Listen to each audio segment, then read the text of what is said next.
If Cursor is throwing error logs and you're not sure what's actually broken, this video is going to save you a ton of time.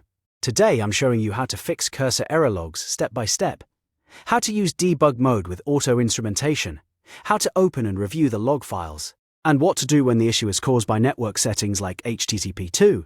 This is perfect if Cursor keeps failing, your AI agent is not responding correctly, or you're seeing errors that are hard to trace manually. Before we jump in, make sure to hit like and subscribe for more simple software tutorials just like this. Alright, let's get into it.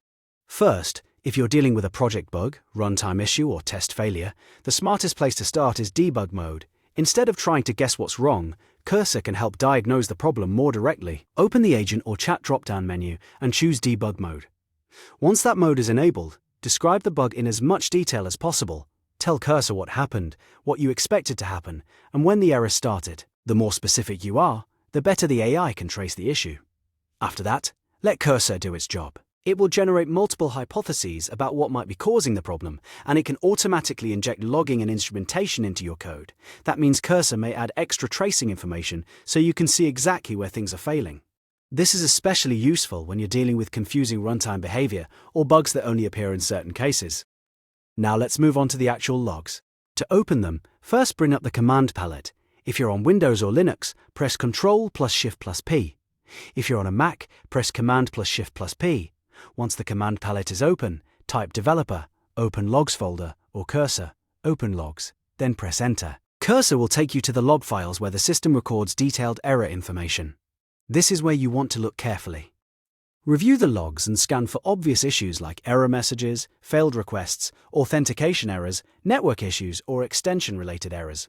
These entries usually tell you much more than the pop-up message you saw on screen.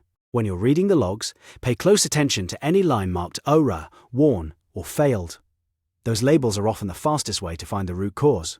If you see repeated failures around the same time, Cursor misbehaved, that's a strong clue that you've found the source of the problem. If the log issue looks temporary, the next step is simple. Restart Cursor.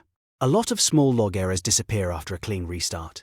Close Cursor completely, reopen it, and then check whether the error returns. This helps rule out temporary glitches and cached application state. If the error comes back after restarting, then it's probably something more persistent. At that point, check your internet connection. If the logs show phrases like connection failed, timeout, or network error, the problem may not be Cursor itself. Restart your router if needed, and make sure your connection is stable. So to recap, the best way to fix Cursor error logs is to start with Debug Mode for AI-assisted troubleshooting.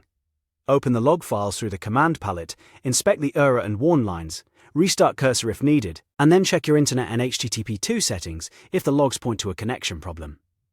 If this video helped, please hit the like button and subscribe for more Cursor tips, debugging walkthroughs, and beginner-friendly software fixes.